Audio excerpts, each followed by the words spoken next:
త్రియక దేవుని నామం పేరిట కూడి వచ్చిన అందరికీ వందనాలు తెలియజేస్తా ఉన్నాను. మరొక శ్రేష్టమైన సమయం ప్రభు మనందరికీ అనుగ్రహించిన విధానాన్ని బట్టి దేవాది దేవునికి స్తుతులు స్తోత్రములు అర్పించుకుందాం. ప్రార్థన చేసుకొని మన ఈ దిన ఆరాధనను మనము ప్రారంభించుకుందాం. మహాపరిశుద్ధులను ప్రేమ కలిగిన మా ప్రియ పరలోకపు తండ్రి, మీకు వందనాలు, స్తుతులు స్తోత్రములు నాయన. మీ దయలో మీ కృపలో మమ్మల్ని అందరినీ జ్ఞాపకం చేసుకొని ఇదిగో తండ్రి మరి ఒకసారి నాయన ఇలాగన లెంట్ ఆరాధనలు జరిపించుకునడానికి మీరు కృప అనుగ్రహించారు. మీకు వందనాలు. గత సంవత్సరం నుండి ఈ సంవత్సరం వరకు మీరు కాచి కాపాడిన విధానాన్ని బట్టి మీకు వందనాలు, స్తుతులు స్తోత్రములు తెలియజేసుకుంటూ ఉన్నాను తండ్రి. మీ దయలో మీ కృపలో తండ్రి రానున్న ప్రతి రోజును మీకు అప్పచెప్తా ఉన్నాం. ప్రతి ఆరాధన మీకు అప్పచెప్పుకుంటూ ఉన్నాం తండ్రి. నాయన వేకువజామున నాయన ఇక్కడ తండ్రి మీరు జరిగిస్తున్న ప్రతి ఆరాధన బట్టి, ప్రతి వార్డులో జరుగుతున్న ప్రతి ఆరాధన బట్టి నీకే మహిమ తండ్రి. అయ్యా ఇటు గొప్ప సమయాలు మాకు అనుగ్రహించావు, నీకు వందనాలు. ఈ దినాన్ని బట్టి నీకు స్తోత్రాలు ప్రభా. అయ్యా ఇదిగో తండ్రి మీ దయలో మీ కృపలో తండ్రి సమస్తము మర్యాదగా క్రమంగా మీ నామ మహిమార్థమై జరిగించుకొని మీరు మహిమ పొందుకొనమని యేసయ్య పరిశుద్ధమైన దివ్యమైన నామమున మిక్కిలి వినయంగా అడిగి వేడుకొని ప్రార్థన చేసుకుంటా ఉన్నాం మా తండ్రి. ఆమేన్, ఆమేన్, ఆమేన్.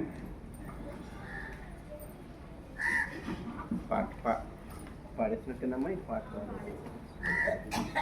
క్లుప్తారాధన చేసుకుందాం. తండ్రి యొక్కయు కుమారుని యొక్కయు పరిశుద్ధాత్మ యొక్కయు నామమున ఆమేన్. ప్రభావమును కనికరింపము, క్రీస్తు మమ్మును కనికరింపము,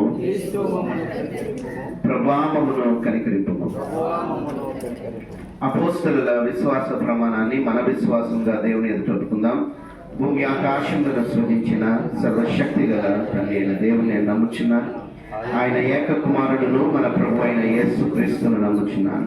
ఈయన పరిశుద్ధాత్మ వలన గర్భమున ధరింపబడి కన్యను మరియు పుట్టి పొంతి పిలాతు అధికారం కింద శ్రమపడి సిలువ వేయబడి చనిపోయి సమాధి చేయబడిననియు అదృశ్య లోకములోనికి దిగిననియు చనిపోయిన వారిలో నుండి మూడో రోజు లేచి పరలోకమునకి సర్వశక్తి గల తండ్రి అయిన దేవుని కుడి చేతి వైపున కూర్చుండి ఉన్నాడని సజీవులకును మృతులకును తీర్పు చేయటం అక్కడి నుండి వచ్చిననియో నమ్ముచున్నాను.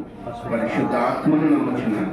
పరిశుద్ధ క్రైస్తవ సంఘము, పరిశుద్ధుల సహవాసమును, పాప క్షమాపణయు, శరీర పునరుత్థానమును, నిత్య జీవమును ఉన్నవని నమ్ముచున్నాను. ఆమేన్. అందరం కలిసి 40వ సంకీర్తన ఉత్తర ప్రత్యుత్తరాలుగా మనము చదువుకుందాం. 40వ సంకీర్తన 12వ వచనం వరకు. యెహోవా కొరకు నేను సహనంతో కనిపెట్టుకుంటుని, ఆయన నాకు చెవి యొగ్గి నా మొర ఆలకించాను.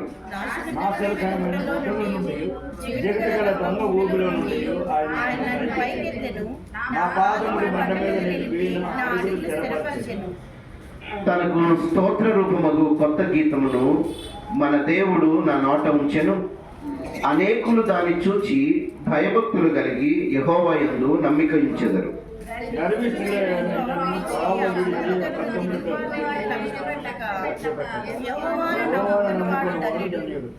యెహోవా నా దేవా, నీవు మా ఎడల జరిగించిన ఆశ్చర్య క్రియలను, మా ఎడల నీకున్న తలంపులను బహు విస్తారములు. వాటిని వివరించి చెప్పేదని అనుకుంటున్నా, అవి లెక్కకు మించి ఉన్నవి. నీకు సాటి అయిన వాడు ఒకడును లేడు.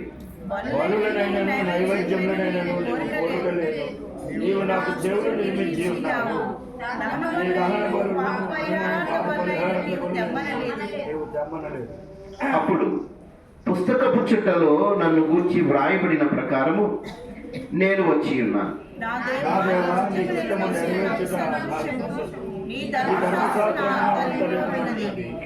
నా పెదవులు మూసుకొనక మహా సమాజములో నీతి సువార్తను నేను ప్రకటించి ఉన్నానని నేనంటిని. యెహోవా, అది నీకు తెలిసే ఉన్నది.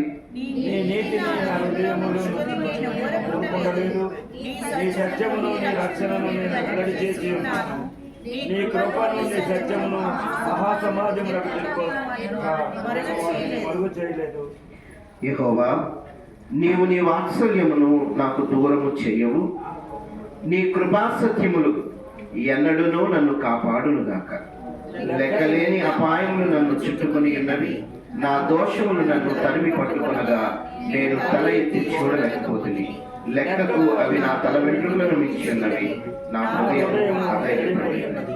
తండ్రికి కుమారునికి పరిశుద్ధాత్మకు ఆదియందు ఇప్పుడు ఎల్లప్పుడు యుగములందు ఉండునట్లు మహిమా కలుగును గాక.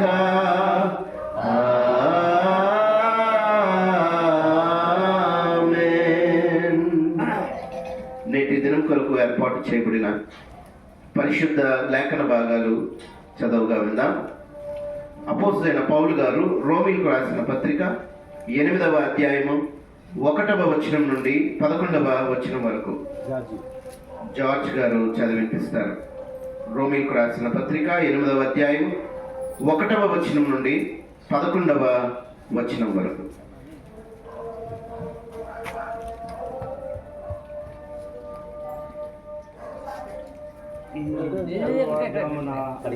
ప్రార్థన కొడుకు ఏర్పాటు చేయబడినటువంటి పరిశుద్ధ లేఖన పాఠ్యభాగము అపోస్తలుడైన పౌలు రోమీయులకు రాసిన పత్రిక 8వ అధ్యాయము 1 నుండి 12 వచనాలు.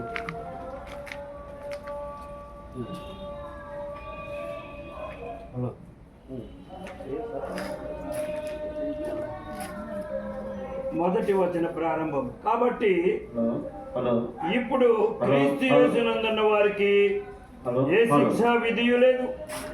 క్రీస్తునందు జీవమునిచ్చు ఆత్మ యొక్క నియమమును పాప మరణముల నియమము నుండి నన్ను విడిపించెను. ఎట్లనగా ధర్మశాస్త్రము దేనిని చేయజాలకపోయెనో దానిని దేవుడు చేసెను. శరీరమును అనుసరింపక ఆత్మను అనుసరించి నడుచుకుని మన యందు ధర్మశాస్త్ర సంబంధమైన నీతి విధి నెరవేర్చబడవలని పాప పరిహారము నిమిత్తము దేవుడు తన సొంత కుమారుని పాప శరీరాకారముతో పంపి ఆయన శరీరమందు పాపమునకు శిక్ష విధించెను. శరీరానుసారులు శరీర విషయముల మీద మనస్సునంతురు, ఆత్మానుసారులు ఆత్మ విషయముల మీద మనస్సునంతురు. శరీరానుసారమైన మనస్సు మరణము, ఆత్మానుసారమైన మనస్సు జీవమును సమాధానమునై ఉన్నది. ఏలైనగా శరీరానుసారమైన మనస్సు దేవునికి విరోధమై ఉన్నది. అది దేవుని ధర్మశాస్త్రమును నాకు లోబడదు, ఏమాత్రమును లోబడనేరదు. కాగా శరీర స్వభావము గలవారు దేవుని సంతోషపరచనేరరు. దేవుని ఆత్మ మీలో నిలిచి ఉన్న ఎడల మీరు ఆత్మ స్వభావము గలవారే గాని శరీర స్వభావము గలవారు కారు. ఎవడైనను క్రీస్తు ఆత్మ లేనివాడైతే వాడాయన వాడు కాడు.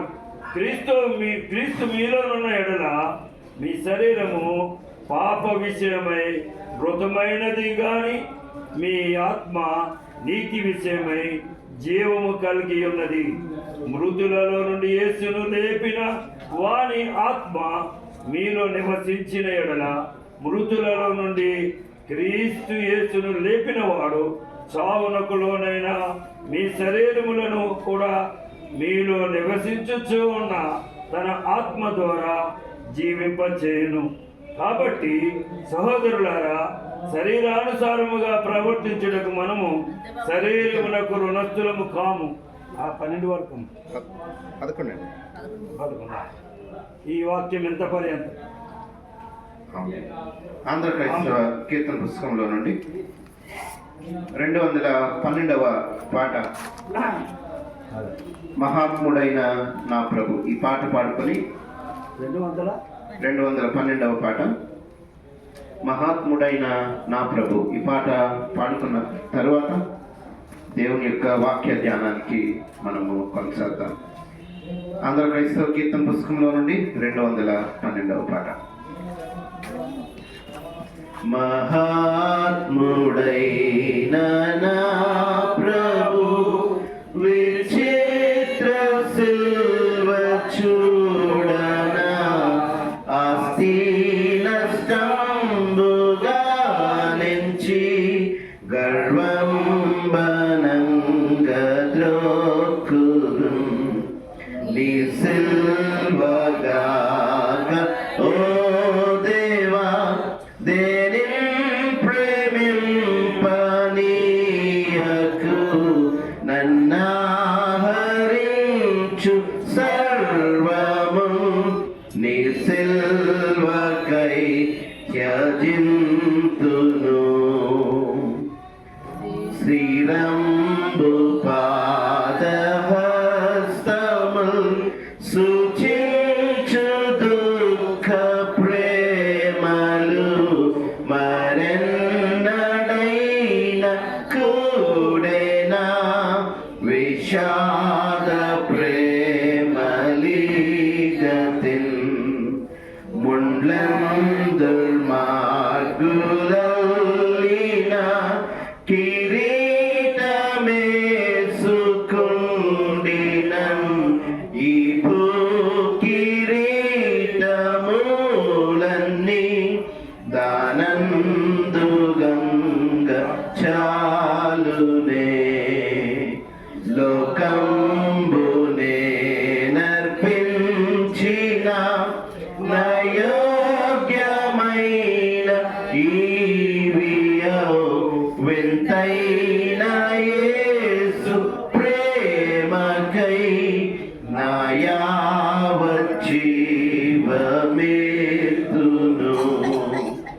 రక్షింపబడ్డ లోకమా రక్షింపచావు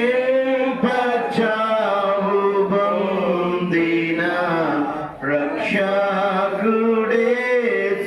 నిన్ సదా రవంబు తోడగొల్వుమా.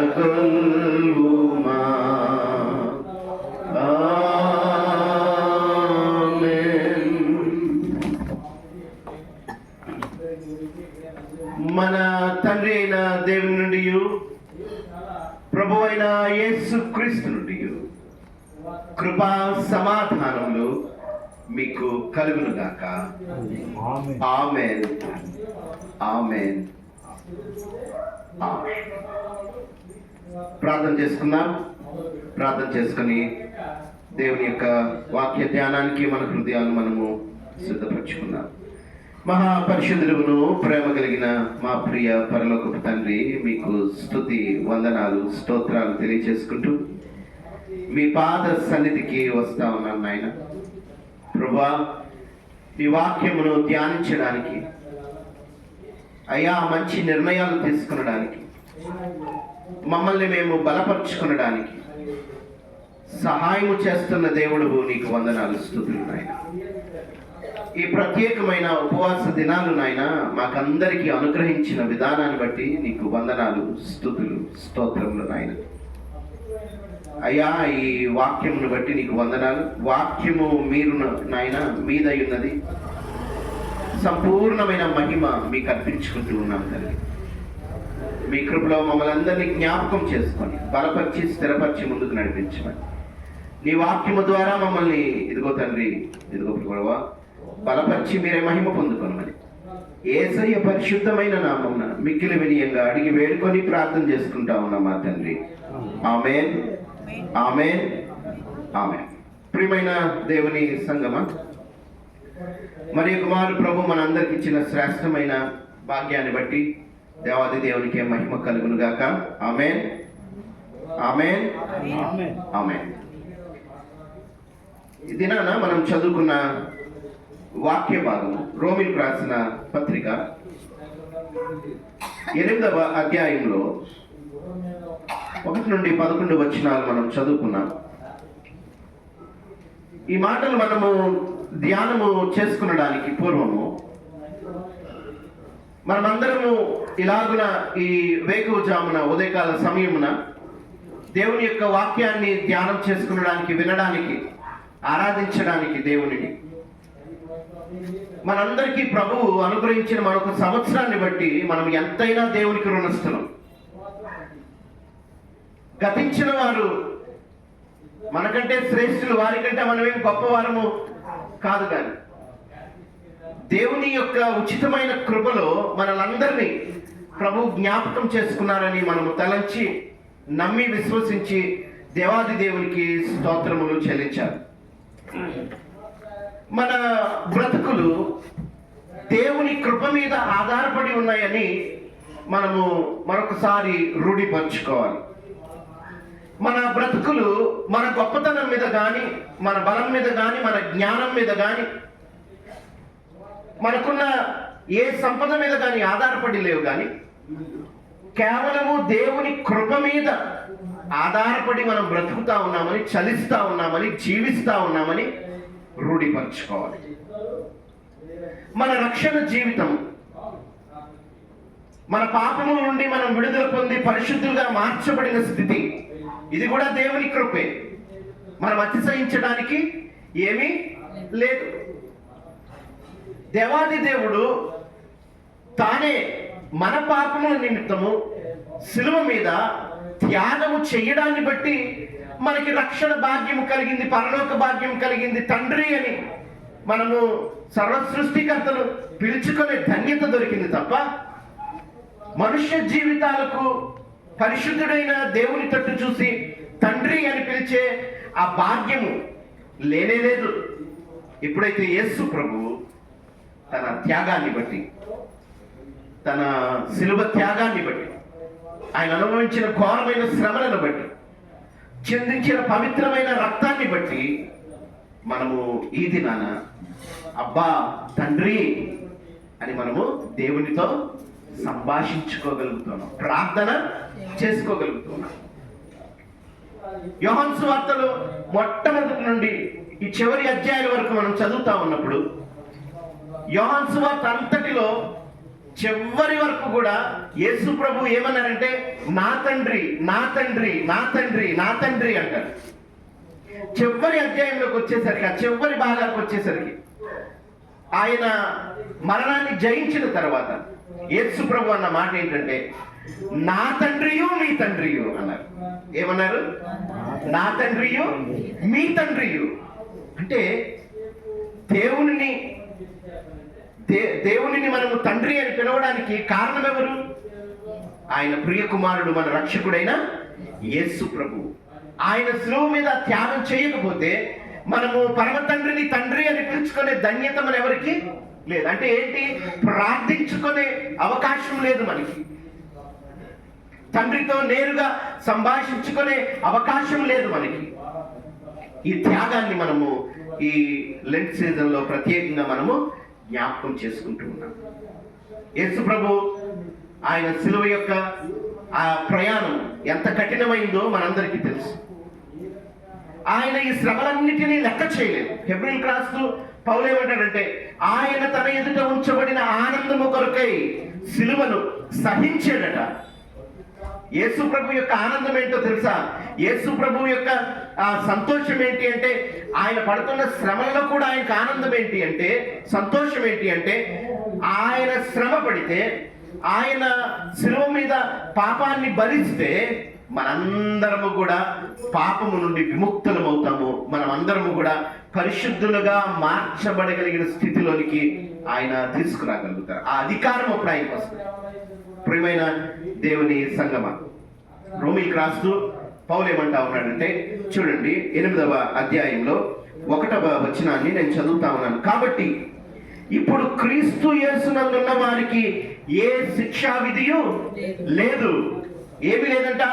యేసు ప్రభువులో అంటగట్టబడిన వారికి ఏ శిక్షా విధియు లేదు. ఏంటి శిక్షా విధి లేకపోవడం? మానవులందరూ కూడా ఏ భేదము లేదు.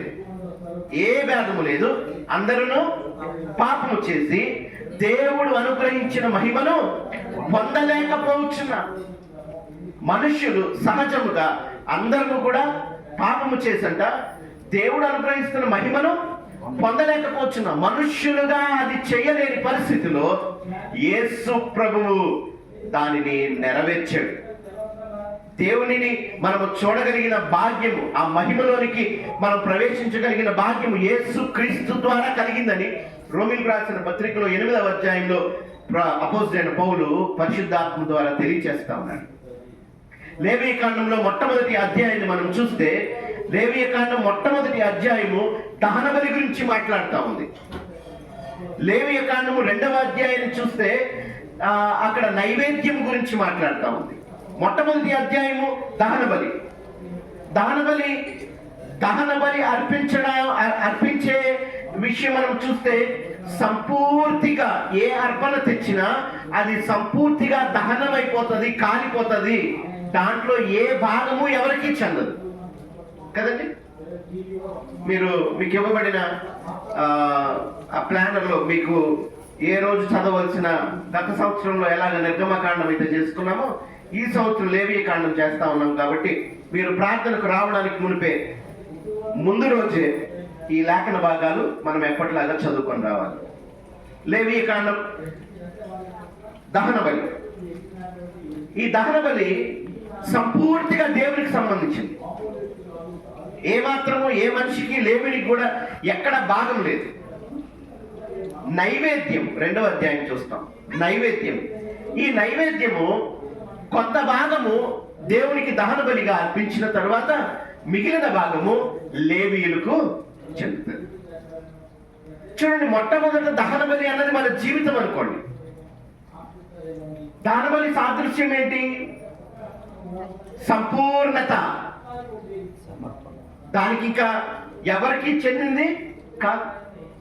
పౌలు ఏమంటాడంటే, నీ దేహము దేవుని వలన నీకు అనుగ్రహింపబడి దానిలోనున్న పరిశుద్ధాత్మకు ఆలయమై ఉన్నదని మీరు ఎరుగరా? మీరు విలువ పెట్టి కొనబడిన వారు కనుక మీ దేహములతో ఏం చేయాలి? దేవునిని మహిమపరచాలి. క్రైస్తవ జీవితం యొక్క ప్రప్రథమమైన కర్తవ్యం ఏంటి అంటే, ఈ దేహముతో మనము దేవునిని మహిమపరచాలి. మనం ఏది చేసినా అది దేవునికి ఆనందాన్ని ఇచ్చేదిగా ఉండాలి. మనం మాట మాట్లాడినా, చూపు చూసినా, నడిచినా, పడుకున్నా, ఎవరితోనైనా సంభాషించినా, ఏది చేసినా సరే అది దేవునికి మహిమనివ్వాలంట. నీ దేవుడు ఎంత పరిశుద్ధుడో నీ కార్యములు కూడా అంత పరిశుద్ధంగా ఉండాలని దేవాది దేవుడు చెప్తా ఉన్నాడు. నీ హృదయంలో ఏ మాలిన్యము ఉండకూడదని దేవాది దేవుడు చెప్తా ఉన్నాడు. అందుకే పౌలు ఏమంటా ఉన్నాడంటే, చూడండి, క్రీస్తు యేసునందున్న వారికి ఏ శిక్షావిధియు లేదు. క్రీస్తు యేసునందు జీవమునిచ్చు ఆత్మ యొక్క నియమము పాప మరణముల నుండి నన్ను విడిపించెను. సాక్ష్యం ఇస్తా ఉన్నాడు పౌలు. ఏమని సాక్ష్యం ఇస్తా ఉన్నాడు? నన్ను విడిపించింది యేసు ప్రభువు, నాకు జీవాన్ని ఇచ్చింది యేసు ప్రభువు. అపోస్తలుడైన పౌలు సౌలుగా ఉన్నప్పుడు అతని హృదయం అంతా వేదన, అతని హృదయం అంతా గలిబిలి, సరైన జీవితం మీద సంపూర్తి అయిన అవగాహన లేని స్థితిలో, అంటే ధర్మశాస్త్రాన్ని సరిగ్గా అర్థం చేసుకోలేని స్థితిలో యేసు ప్రభువు తానే ప్రత్యక్షమై సౌలును ఎలాగ మార్చుకున్నాడు? ఆయన పౌలుగా మార్చుకున్నాడు. సౌలా సౌలా అని పేరు పెట్టి పిలిచినట్లుగా మనము అపోస్తల కార్యముల గ్రంథంలో మనము చూస్తాం. ఆయన ఇస్తున్న సాక్ష్యం ఏంటంటే, నాకు జీవాన్ని ఇచ్చాడు నా దేవుడు, నా బ్రతుకుకి ఒక అర్థాన్ని ఇచ్చాడు దేవుడు. ఇదిగో గలిబిలితో ఉన్న నాకు, సమాధానం లేని నాకు నా ప్రభువు తన్ను తాను ప్రత్యక్షపరుచుకొని నా జీవితం యొక్క పరమార్థము నాకు తెలియచేశాడు అని పౌలు చెప్తా ఉన్నాడు. ఈ మాటలు మనము చదువుతా ఉన్నప్పుడు, రోమీయులకు రాసిన పత్రికలో ఈ మాటలు చదువుతా ఉన్నప్పుడు అక్కడ ఒక ప్రత్యేకమైన మాట్లాడుతా ఉన్నాడు. ఎట్లనగా, ధర్మశాస్త్రము దేనిని చేయజాలకపోయేదో దానిని దేవుడు చేశాడు. ఏమంటా ఉన్నాడు?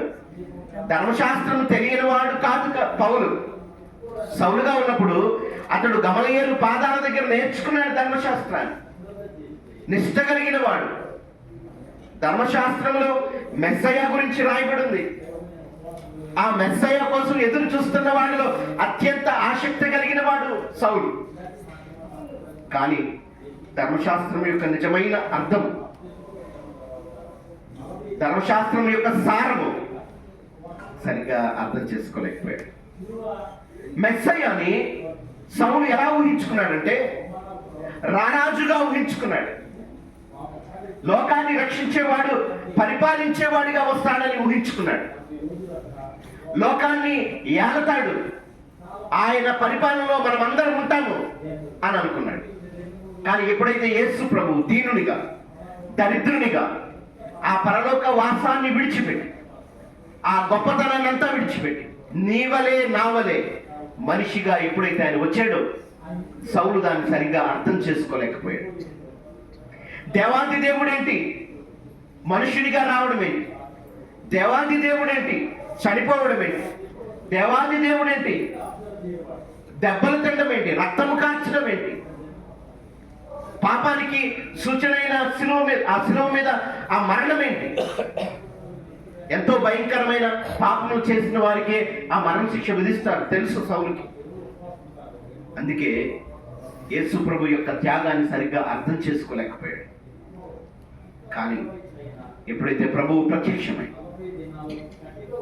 సౌలా సౌలా వేళ నన్ను హింసించుచున్నావు అని అడిగినప్పుడు, ప్రభువు ఆయనకి గుడ్డితనం కలుగు చేసినప్పుడు, సమస్తము అర్థమయ్యేలాగా ఆయన బోధించినప్పుడు సౌలు యొక్క జీవితం సంపూర్తిగా మారిపోయింది. నూతన పరచబడిన జీవితం. అక్కడి నుంచి ప్రభువు కోసం తన ప్రాణాన్ని కూడా అర్పించడానికి సిద్ధపడిన వాడు పౌలు.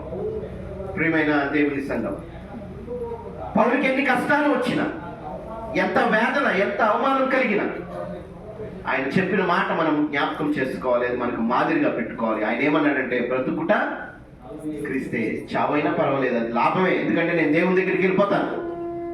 బ్రతుకుటైతే క్రీస్తే. ఈ జీవితాన్ని నేను పెంటతో సమానంగా ఎంచుకుంటున్నాను. నా జీవితంలో మొట్టమొదటి ప్రాధాన్యత ఏంటో తెలుసా? నా దేవుడే. చనిపోతే నేను ఎక్కడికి వెళ్తాను? నా దేవుని దగ్గరికే కదా వెళ్తాను. కాబట్టి చావైతే లాభం అన్నాడు. ఈ బ్రతుకుని నేను పెద్దగా ఎంచుకోవటం లేదు, ఇది పెంటగా చూసుకుంటున్నాను. నేను దీని మీద మమకారం పెంచుకోవటం లేదు. నా గమ్యము, నా గురంతా కూడా ప్రభువు మీదే అంటా ఉన్నాడు. మన బ్రతుకులు కూడా మన గురి కూడా దేని మీద ఉండాలంటే ఇహలోక సంబంధమైన విషయాల మీద కాదు. కానీ మనము యాత్ర ముగించిన తర్వాత మనము ఎక్కడికి వెళ్ళిపోవాలి? ఎక్కడికి వెళ్ళాలండి? దేవాది దేవునితో ఉండడానికి వెళ్ళిపోవాలి. దాని మీద మన గురి ఉండాలని దేవుని వాక్యం సెలవిస్తా ఉంది. ప్రియమైన దేవుని సంగమా, ఆ పరలోక రాజ్యము చేరాలి అంటే మనుష్యులుగా మనము చేరలేము.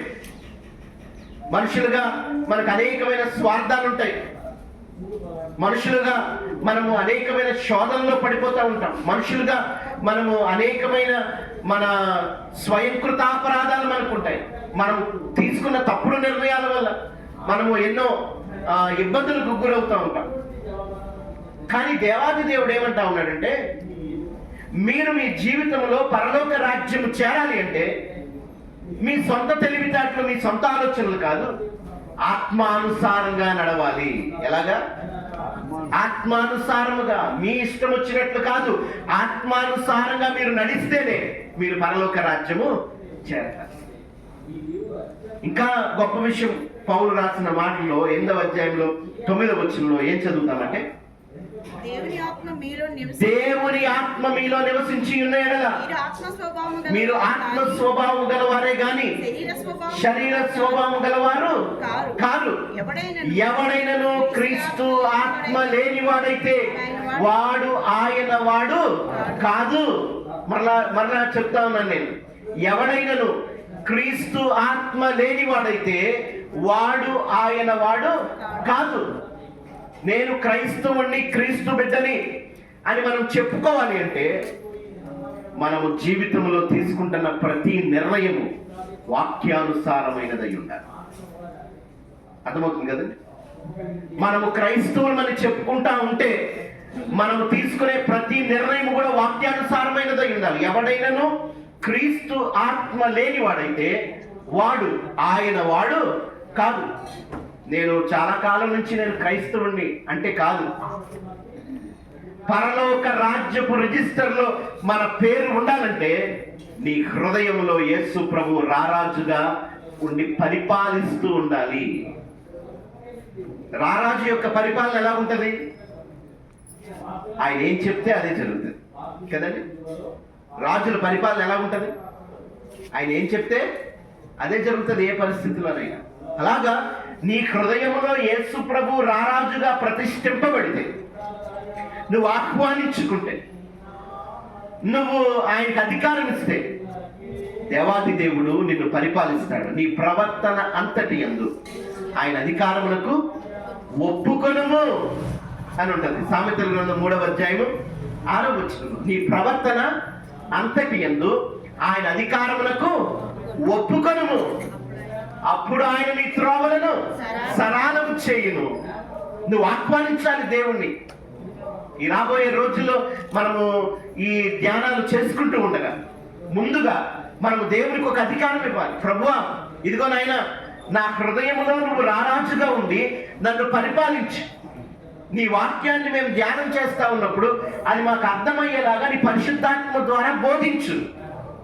మనం అడగాలి, నువ్వు ఎంత ఆసక్తితో నువ్వు దేవుని పాదాల చెంతకు వెళ్ళి, ప్రభువా, గత సంవత్సరం కంటే ఈ సంవత్సరం నేను ఇంకా మీకు చేరువవ్వాలి, ఇంకా నేను ఏదైతే విడిచిపెట్టాలో, ఇంకా నేను ఏదైతే సంపూర్తిగా తొలగించుకోవాలి నా జీవితంలోంచి, ఇంకా వాక్యము ఒప్పుకొని విషయాలు ఏమేమి నా జీవితంలో ఉన్నాయో అవన్నీ నేను విడిచిపెట్టడానికి నాకు సహాయం చేయి ప్రభా.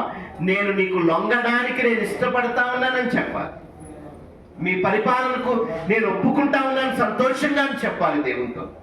ఆ అధికారం దేవునికి ఇచ్చినప్పుడు దేవాది దేవుడు నీ హృదయంలో, నా హృదయంలో రారాజుగా ఉండి ఆయన మనలను పరిపాలిస్తాడు.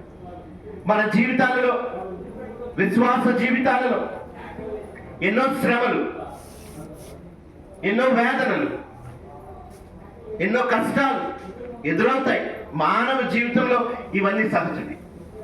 కానీ దేవుడు అంటా ఉన్నాడు, నేను నీకు సహాయం చేస్తాను. యెహోవా నా కాపరి, నాకు లేమి కలుగు. దావీదు అంటా ఉన్నాడు, దేవుడే నాకు సహాయకుడు. ఏమంటా ఉన్నాడు దావీదు? దేవుడే నాకు సహాయకుడు. ప్రియమైన దేవుని సంగమ, అపోస్తలుడైన పౌలు తన జీవితంలో ఎదురైన అనుభవాలు కొరింథీయులకు రాసిన మొదటి పత్రికలో 4వ అధ్యాయంలో 12వ వచనంలో తెలియజేస్తా ఉన్నాడు. కొరింథీయులకు రాసిన మొదటి పత్రిక 4వ అధ్యాయము 12వ వచనాన్ని మనం చూస్తే అక్కడ వ్రాయబడిన మాట చదువుతారమ్మా? స్వహస్తములతో పనిచేసి కష్టపడుచున్నాము, స్వహస్తములతో పనిచేసి కష్టపడుచున్నాము, దీవించున్నాము,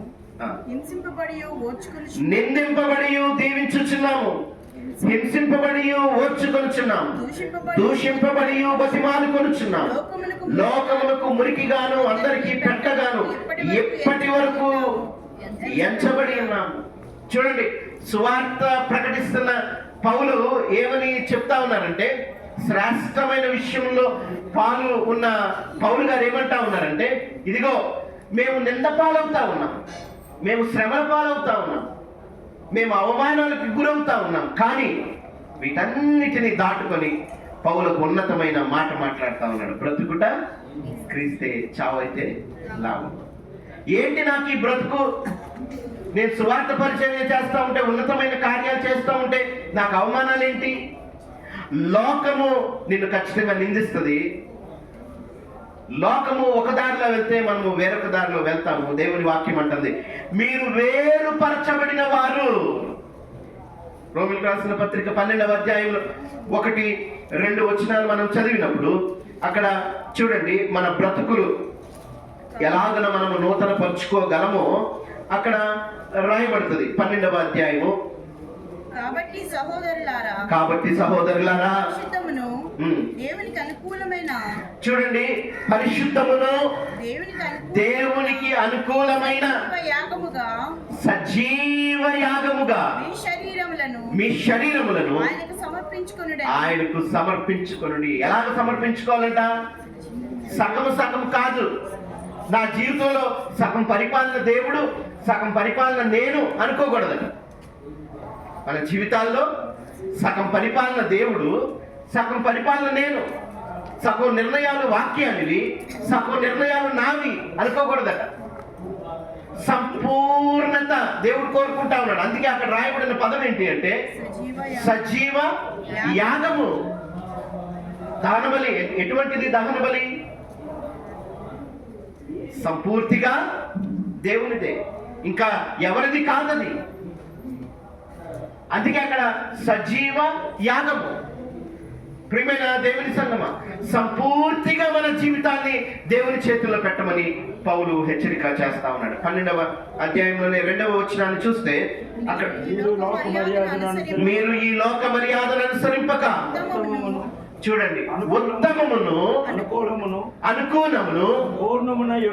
సంపూర్ణము, ఉత్తమము అనుకూలము సంపూర్ణమైన దేవుని చిత్తమేదో పరీక్షించి తెలుసుకొనున్నట్లు మీ మనస్సు మారి నూతన మగుట వలన రూపాంతరము పొందుడి. పౌలు ఏమంటా ఉన్నాడంటే, మీరు భక్తి జీవితాన్ని జీవిస్తా ఉన్నారు, యాంత్రికమైన భక్తితో జీవిస్తా ఉన్నారు, ఆచారయుక్తమైన భక్తితో జీవిస్తా ఉన్నారు. అది కాదు, మీరు పరీక్షించి తెలుసుకోండి.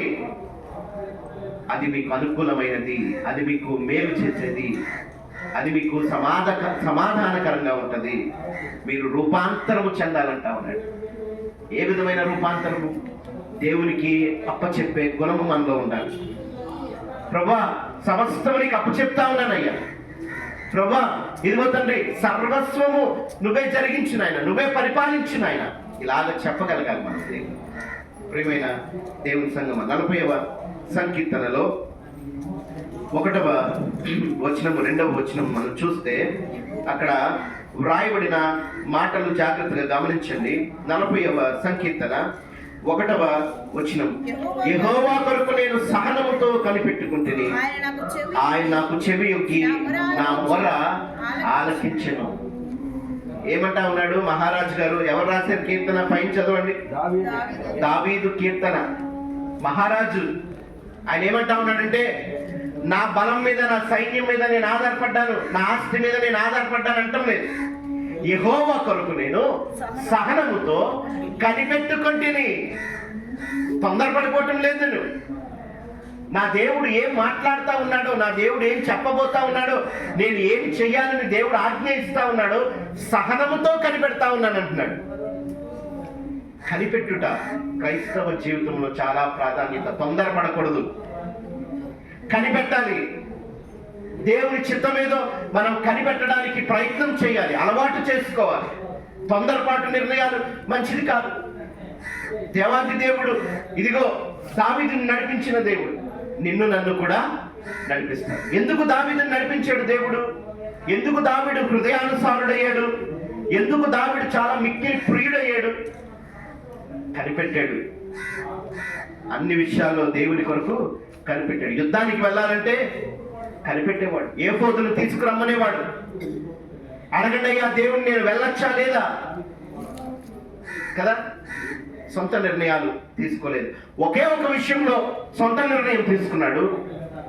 దానిని బట్టి శిక్ష పొందుకోవాల్సి వచ్చింది. దాన్ని బట్టి ఎంతో దుఃఖించాడు దావీదు. 51వ సంకీర్తన మనం చదువుతాం.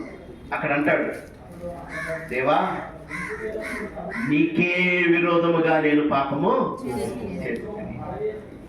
దావీదు జీవితకాలం అంతా చూస్తేనట ఒకే ఒక తప్పు చేశాడట, ఒకే ఒక పాపము చేశాడట. దానిని బట్టి ఏమంటా ఉన్నాడంటే దావీదు, సోపుతో నన్ను నూతన పరీక్ష.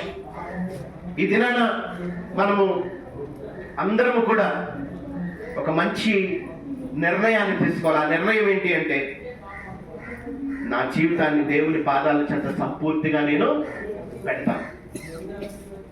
నా ఇష్టం కాదు, ఇంకా నా ఆలోచన కాదు, దేవుడు నడిపిస్తాడు.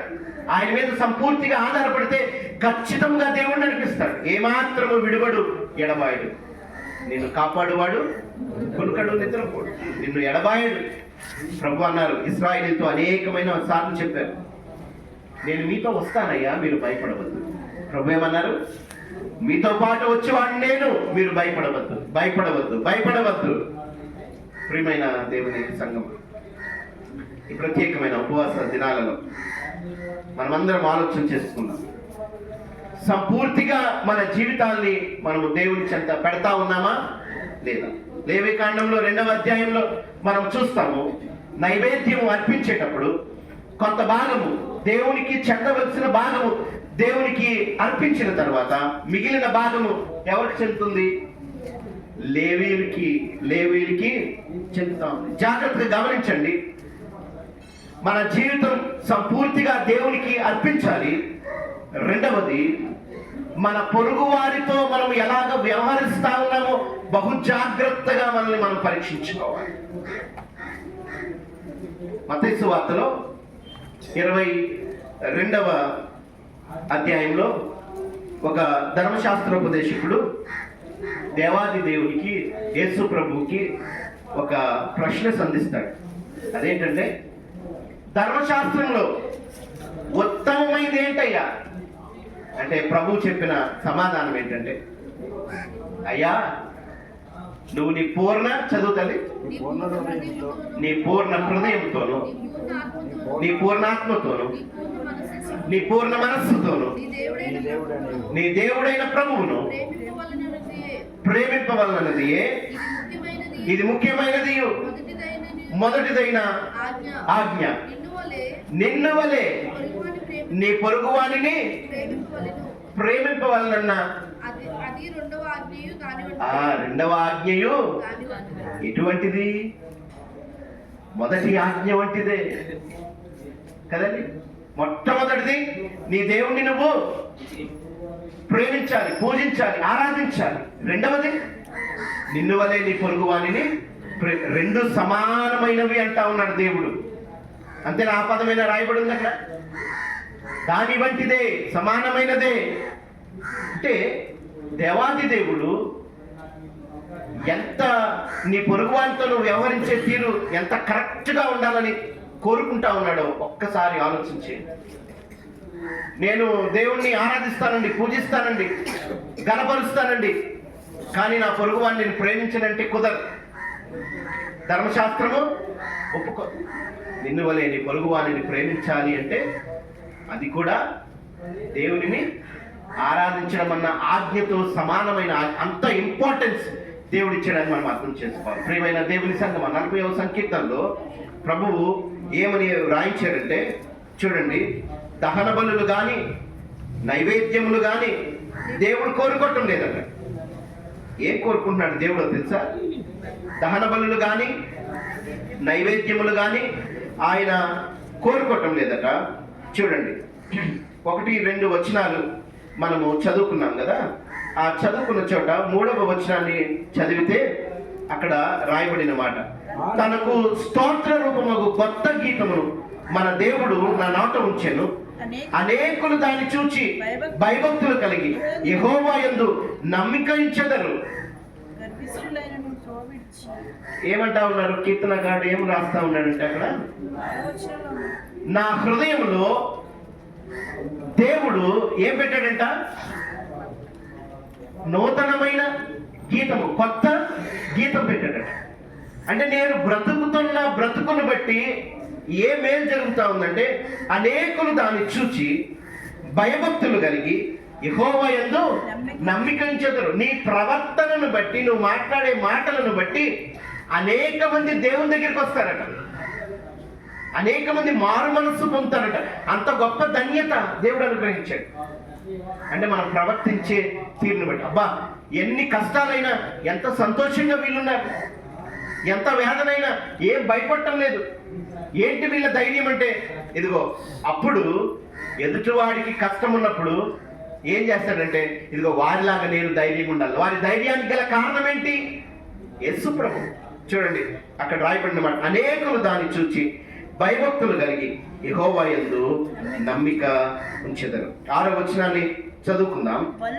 బలులైనను నైవేద్యములైనను నీవు కోరుట లేదు, నీవు నాకు చెవులు నిర్మించి ఉన్నావు. దహన బలులైనను పాప పరిహారార్థ బలులైనను నీవు తెమ్మనలేదు. ఏమంటా ఉన్నాడు దేవుడు? దేవుని హృదయంలో ఉన్న ఆశ ఏంటంట? నువ్వు డబ్బులు ఇచ్చేస్తే దేవుడు సంతోషించండి. జాగ్రత్త గమనించండి. నీ డబ్బుతో దేవునికి పని లేదు. నువ్వు ఆశీర్వదింపబడాలి అంటే నువ్వు ఇచ్చి వెదజల్లి నువ్వు పొందుకో అంటా ఉన్నాడు. అది నీ ఆశీర్వాదం కోసమే కానీ నీ డబ్బుతో కానీ ఇంకా దేనితో కానీ దేవునికి పని లేదు. దేవుడు కోరుకుంటుంది ప్రప్రథమంగా ఒకటే, అది నీ హృదయాన్ని. నీలో ఉండి పరిపాలించి నిన్ను పరలోక రాజ్యం తీసుకువెళ్ళడానికి దేవుడు ఇష్టపడతా ఉన్నాడు. ఆ నిర్ణయం తీసుకోవాల్సింది మాత్రము మనమే. ప్రియమైన దేవుని సంఘం, ఈ దినాన దేవుడు తన వాక్యమును బట్టి మనల్ని బలపరిచి అనేక మందికి మాదిరిగా మనం ఉంచడానికి ఇష్టపడతా ఉన్నాడు. దానికి మనం చేయవలసింది సంపూర్తిగా మన జీవితాన్ని ఎలాగనా సజీవ యాగముగా మనల్ని మనం దేవుని పాదాల చెంత పెట్టుకోగలగాలి. సగం నిర్ణయాలు వద్దు, సగం దేవునితో సగం లోకంతో వద్దు. పౌలు హెచ్చరిక చేస్తా ఉన్నాడు, మీరు మంచి నిర్ణయం తీసుకోండి, అది మీకు మేలు చేస్తుంది, అది మీకు సమాధానకరంగా ఉంటుంది, అది మీకు జీవాన్ని ఇస్తుంది. మీరు మీ సొంత నిర్ణయాలతో నష్టపోతే, ఒకవేళ శ్రమల పాలైతే, ఇదిగో ఈ వాక్యం ద్వారా రూపాంతరము చెందండి. రూపాంతరం అంటే రూపాన్ని మార్చుకోవడం, బ్రతుకుని మార్చుకోవడం, నిర్ణయాలు మార్చుకోవడం, ఆలోచించే విధానము మార్చుకోవడం. దేవునికి అనుకూలమైన సజీవ యాగముగా మీరు మారితే దేవుడు మిమ్మల్ని మనలందరినీ ఆశీర్వదించి నడిపిస్తారు. అలాగున మంచి నిర్ణయాలు తీసుకునడానికి దేవాది దేవుడు మనల్ని తన సహాయం చేత నడిపించును గాక. ఆమేన్. ప్రార్థన చేసుకుందాం. మహాపరిశుద్ధులను ప్రేమ కలిగిన మా ప్రియ పరలోకపు తండ్రి, మీకు స్తుతి స్తోత్రములు వందనాలు ఆయన. అయ్యా ఇదిగో తండ్రి, మమ్మల్ని అందరినీ నాయన ఇక్కడ అయ్యా ఇదిగో తండ్రి నీ వాక్యము వినడానికి, మిమ్మల్ని ఆరాధించడానికి, స్తుతించడానికి ఎన్నుకున్నావయ్యా. ఈ గొప్ప తరుణాన్ని మాకు ఇచ్చినందుకు నీకు వందనాలు. విత్తబడిన వాక్యమును బట్టి నీకు వందనాలు అయ్యా. మేము తండ్రి ఏ విషయాల్లో మారాలి, ఇంకా ఏ విషయాలైతే తండ్రి మేము విడిచిపెట్టాలి, వాటన్నిటి విషయంలో తండ్రి నీ కృపను, నీ జ్ఞానమును మాకు అనుగ్రహించి మమ్మల్ని నడిపించమని మీరే మహిమ పొందుకున్నామని యేసయ్య అతి పరిశుద్ధమైన దివ్యమైన నామం మిక్కిలి వినయంగా అడిగి వేడుకొని ప్రార్థన చేసుకుంటా ఉన్నా మా తండ్రి. ఆమేన్, ఆమేన్, ఆమేన్.